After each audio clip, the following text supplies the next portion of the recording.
تربیت کئی دفعہ سکھانی نہیں پڑتی، پریکٹیکلی آپ کرتے ہیں اور آپ کے بچے خود سیکھ جاتے ہیں خاموشی سے. یعنی آپ نے کر دیا، اب ماں باپ جھوٹ بول لیں گے تو بچے کو آپ نے نہیں کہنا کہ جھوٹ بولنا ہے، اور آپ کس منہ سے کہیں گے کہ بیٹا جھوٹ نہیں بولنا. بچہ ماں باپ کو دیکھ کے خود ہی جھوٹ بولنا سیکھ لے گا. ماں باپ گھر میں گالی نکالیں گے، بچہ بھی گالی نکالے گا. ماں باپ گھر میں لڑائی کریں گے، بچہ بھی لڑائی کرے گا. کوئی چگلی کرے گا تو بچہ بھی چگلی کی عادت ماں باپ سے لے لے گا.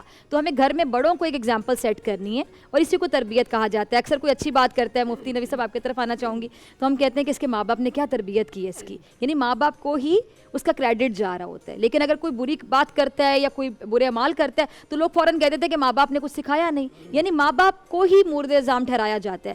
تو مفتی صاحب بڑی پیاری بات میں ذرا شیئر کرنا چاہوں، پھر آپ کی طرف آتی ہوں کہ نبی پاک صلی اللہ علیہ وآلہ وسلم نے ایک بار صحابہ سے پوچھا کہ آپ کی نظر میں سب سے بڑا مفلس کون ہے؟ تو صحابہ نے عرض کیا کہ ہم تو مفلس اس شخص کو کہتے ہیں جس کے پاس مال نہ ہو.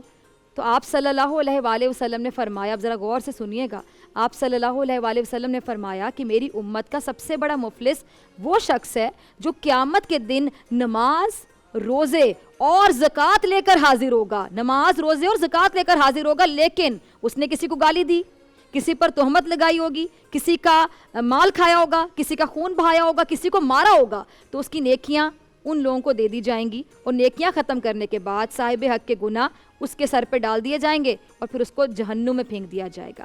یعنی مفتی صاحب کتنا کلیئر ہے نا کہ نماز، روزے اور زکوٰۃ بھی لے کے جائے گا نا، لیکن اگر حقوق العباد میں کوتاہی برتی تو وہ نماز، روزے، زکوٰۃ بھی کام نہیں آئیں گے. بسم اللہ الرحمن الرحیم. بہت شکریہ. اللہ رب العالمین نے قرآن مجید فرقان حمید میں اپنا حق بتایا کہ اللہ کی ذات کے ساتھ کسی کو شریک نہ ٹھہراؤ، اور پھر اس کے بعد خالق کائنات نے بندوں کے حقوق کو بیان کیا. ماں باپ کے حقوق کی آپ نے بات کی، وہ بھی بیان ہوئے.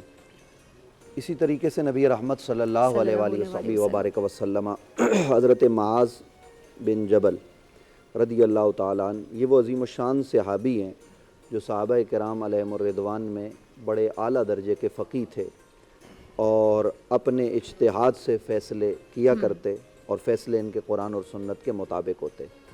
نبی علیہ السلام نے ان سے بھی پوچھا تو انہوں نے کہا یا رسول اللہ، آپ اور آپ کا مالک یعنی رب بہتر جانتے ہیں کہ حقوق اللہ کیا ہیں. تو نبی علیہ السلام نے جواب دیا کہ اللہ کے ساتھ کسی کو شریک نہ ٹھہراؤ. اور بندوں کے حقوق بہرحال چونکہ حقوق اللہ کے حوالے سے بات ہوئی تو مجھ سے آپ نے حقوق العباد کے حوالے سے سوال کیا ہے جی.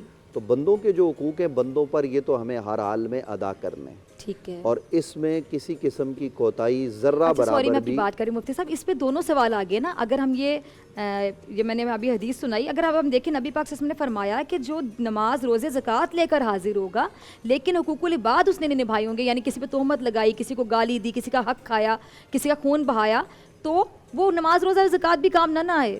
جی میں عرض کرتا ہوں جی. تو نماز، روزہ تو یہ اللہ تعالیٰ کی ذات کے ساتھ تعلق ہے. جیسے یہاں بات ہوئی، غالباً آپ نے بات کی کہ آخری لمحات میں بھی اگر بندہ معافی مانگتا ہے تو رب ہے وہ معاف فرما دیتا ہے، وہ خالق ہے، اور اس کا اپنا فرمان موجود ہے لا تقنطوا من رحمت اللہ، بندو میری رحمت سے نہ امید نہ ہونا. تو ہم اس بنیاد پر تاخیر کرتے جائیں، یہ درست نہیں ہے. جب گناہ ہو ہم نے توبہ کر لینی ہے، اور توبہ کا مطلب یہ ہے کہ آئندہ پھر وہ گناہ نہ دہرایا جائے. لیکن جو بندوں کے بندوں پر حقوق ہے وہ رب اس وقت تک معاف نہیں فرماتا جب تک کہ بندہ بندے کو معاف نہ کرے. اب آپ دیکھیے کہ قرآن مجید فرقان حمید نے پھر بندوں میں بھی ہمیں بتایا کہ ہم نے سب سے پہلے کس کے حقوق ادا کرنے، وَآتِ ذَا الْقُرْبَى حَقَّهُ، جو جتنا آپ کا قریبی ہے آپ نے سب سے پہلے اس کا حق ادا کرنا ہے. ایسا بھی نہیں ہے کہ میں جو ہے نا وہ ساری کائنات میں لوگوں کو مال دیتا پھروں اور میرا اپنا سگا بھائی مفلسی کی زندگی گزار رہا ہو، ناچار ہو، اس کے گھر میں جو ہے نا وہ کھانے پینے کو نہ ہو، تو میں سارے لوگوں کے حقوق ادا کروں، یہ بہت نادرست بات ہے. درست بات یہ ہے کہ مجھے جو قرآن کی تعلیم ہے سب سے پہلے اپنے قریبی کے حقوق ادا کر رہے ہیں، اور اسی طریقے سے پڑوسی کے حقوق ہیں. اور اس کو اگر آپ الٹ کر کے دیکھ لیں تو وہ یہ ہے کہ اگر میں قریبی کا حق ادا نہیں کروں گا، قریب آدمی کا حق کھاؤں گا تو زیادہ گناہ ہے، زیادہ پکڑ ہے. اسی طریقے سے پڑوسی کے معاملے میں صحیح حدیث ہے سند کے ساتھ کہ کوئی آدمی زنا کرتا ہے اس کا بہت سخت ترین گناہ ہے، لیکن اگر وہ پڑوسی عورت کے ساتھ کرتا ہے تو اس کا گناہ اور زیادہ ہے، پکڑ اور زیادہ سخت ہے، اس کو سخت ناپسندیدہ قرار دے دیا گیا ہے۔ یہ سندن سیدی سرز کر رہا ہوں، حضور علیہ السلام کا فرمان ہے، یہ کوئی میری اپنی بات نہیں ہے۔ تو اس لیے نبی علیہ السلام نے ہمیں حقوق ادا کرنے کا درس دیا ہے۔ آپ دیکھیے کہ صحابہ کرام علیہم الرضوان کس طریقے سے حقوق ادا کر رہے ہیں۔ یوسرون علی انفسہم ولو کان بہم خصاصہ، یہ قرآن ہے، اور قرآن کیا کہہ رہا ہے؟ صحابہ کرام اپنے اوپر سختی کر رہے ہیں، وہ جو ان کو اپنی ذات کے لیے ضرورت ہے نا، وہ اپنے بچوں کو، وہ اپنے پڑوسی کو، وہ اپنے اوپر دوسروں کو ترجیح دے رہے ہیں۔ آج جس عصر میں ہم کھڑے ہیں یہاں اپنے آپ کو ہم ترجیح دیتے ہیں۔ بس یہ فرق ہے کہ اس ریاست مدینہ میں اور آج کے اسلامی ممالک میں کہ وہاں ترجیح ذات کو نہیں تھی، وہاں ترجیح اوروں کو تھی۔ یہی وجہ ہے کہ اس زمانے کا خلیفہ ہو تو وہ جواب دہ ہوتا تھا۔ اس زمانے میں امیر المومنین راتوں کو چکر لگایا کرتے تھے۔ آج جو حقوق العباد میں ہم کمیاں کر رہے ہیں، دیکھیے آج ہمیں زکوٰۃ دینا یہ ہمارے اوپر گراں ہے، آج ہمیں جو ہے وہ صدقہ کرنا یہ گراں لگتا ہے، حالانکہ حقوق العباد تو زکوٰۃ صدقات کے علاوہ بھی ہم نے ادا کرنے، اور وہ جب تک ہم ادا نہیں کریں گے جب تک ہماری جو ہے نا وہ صحیح معنوں میں کامیابی کی زندگی شروع نہیں ہو سکتی۔ تو اس لیے میں ناظرین کی خدمت میں یہ عرض کروں گا کہ ہمارے گھر میں ہمارے اوپر بچوں کے حقوق ہیں، بچوں کے اوپر والدین کے حقوق ہیں، اور کیا ہے؟ قرآن نے کیا کہا؟ وَقَضَىٰ رَبُّكَ أَلَّا تَعْبُدُوا إِلَّا إِيَّاهُ وَبِالْوَالِدَيْنِ إِحْسَانًا إِمَّا يَبْلُغَنَّ عِندَكَ الْكِبَرَ أَحَدُهُمَا أَوْ كِلَاهُمَا فَلَا تَقُل لَّهُمَا أُفٍّ وَلَا تَنْهَرْهُمَا وَقُل لَّهُمَا قَوْلًا كَرِيمًا۔ لیکن یہاں اس کے ساتھ حدیث کو بھی آپ رکھیے، یہ آیت تو آپ سنتے رہتے ہیں، اکثر ناظرین کو پتہ ہے کہ اللہ کے ساتھ کسی کو شریک نہ ٹھہراؤ، ماں باپ کے حقوق ادا کرو۔ ماں باپ مر جائیں تو ان کے جو دوست ہیں، ان کے جو تعلق دار ہیں، ان کے ساتھ بھی پیار کا، محبت کا رشتہ رکھو۔ ماں باپ کے دوستوں کو وہ احترام دو جو اپنے ماں باپ کو دیا کرتے تھے۔ آج ہم اپنے چچا کی، آج ہم اپنے ماموں کی قدر نہیں کرتے۔ چچا، ماموں اپنے جو ہے نا وہ بھتیجوں کی اور بھانجوں کے وہ حقوق ادا نہیں کر رہے۔ معاشرہ اور سوسائٹی یاد رکھیے اس وقت تک کاملاً آگے نہیں بڑھ سکتا جب تک ہم نبی علیہ السلام کے اسوہ حسنہ کو اختیار نہ کریں۔ اور نبی کا اسوہ حسنہ کیا ہے کہ نبی علیہ السلام اپنوں کو بھی عطا کرتے تھے، بیگانوں کو بھی عطا کرتے تھے۔ نبی علیہ السلام نے کافروں کے حقوق بھی ادا کیے۔ اور میں آخری بات عرض کر رہا ہوں کہ نبی رحمت صلی اللہ علیہ وسلم کی بارگاہ اقدس و اطہر میں یہ ایک فیصلہ آیا مومن یعنی ایک منافق کا اور ایک کافر کا، اور وہ جو منافق تھا وہ بظاہر اپنے آپ کو مسلمان کہتا تھا۔ تو اب ہم کیا کرتے ہیں؟ یہ حدیث آپ سنیے گا اور ناظرین بھی اس کو پیش نظر رکھیں کہ ہم آج کے اس دور میں کیا کرتے ہیں؟ جہاں ہمارا تعلق ہوتا ہے ہم تعلق والے کو فائدہ دیتے ہیں، اور جس سے تعلق نہیں ہوتا وہ حق پر بھی ہو اس کا حق غصب کر دیتے ہیں۔ لیکن نبی علیہ السلام کا درس یہ ہے کہ جب وہ آیا تو نبی علیہ السلام نے منافق کے حق میں نہیں جو بظاہر مسلمان تھا، بلکہ اس کافر کے حق میں فیصلہ دیا جو زمین کے حوالے سے تھا۔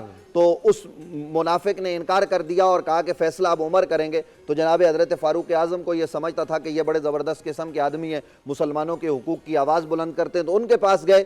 تو ان کے پاس جب جا کر یہ بات رکھی تو ساتھ میں اس کافر نے کہا کہ پہلے فیصلہ نبی علیہ السلام فرما چکے ہیں اور یہ مان نہیں رہا، جو بظاہر کلمہ نبی کا پڑھتا ہے۔ تو فاروق اعظم نے کہا اعلیٰ مکان نے کہا اسی جگہ پہ رک جاؤ، میں آتا ہوں۔ اندر گئے، تلوار اتاری اور لا کے گردن کاٹ کے بتایا جو نبی کا فیصلہ نہ مانے اس کا فیصلہ عمر کی تلوار کیا کرتی ہے۔ لیکن یہاں اس آدمی کا حق غصب نہیں ہوا، اس نے اللہ کے نبی کا حق مارا، تو جو نبی کا حق مارے اس کی سزا ہوا کرتی ہے۔ لیکن نبی علیہ السلام نے کافر کے حق میں فیصلہ دے کر یہ بتا دیا کہ اس طریقے سے کفار اور مشرکین کا حق ہو تو بھی ان کو ان کی دہلیز پر دینا چاہیے۔ کسی کافر کا بھی اسلام حق غصب کرنے کا درس نہیں دیتا، چاہے جائے کہ ہم مسلمانوں کے حقوق پر دن دہاڑے ڈاکہ ڈالیں اور ہمارے ملک میں روز کی بنیاد پر حکمرانوں سے لے کر انتظامیہ تک اور ہماری جناب کیا نام ہے عدلیہ اور یہ سب ہمارے وکلاء اور جس طبقے میں چلے جائیں لوگوں کے حقوق پر روزانہ ڈاکہ ڈالا جاتا ہے۔ اگر آج ہم اس سے اپنے آپ کو باز رکھ لیں، بچ جائیں اور ہمارے تمام حقوق لوگوں کے ادا کرنے لگ جائیں تو ہمارا یہ معاشرہ جنت نظیر بن جائے گا رمضان میں۔ اے نور خدا، نور بصیرت کی طلب ہے، رمضان کا صدقہ تیری رحمت کی طلب ہے، مخفی ہیں اسی ماہ میں رحمت کے قرینے، گرداب سے نکلے ہوئے بخشش کے سفیر، گویا ہیں تیرے عشق میں ہم سب برابر، مجلس کو تو گلدستہ فردوس بنا دے، رندوں کو ثنائے شہ لولاک پلا دے، تو شم قلم کو ید بیضائی عطا کر. بچوں کو تو افطار میں تسنیم عطا کر. رمضان المبارک کی خصوصی نشریات رمضان میں بول صرف بول انٹرٹینمنٹ پر. رمضان میں بول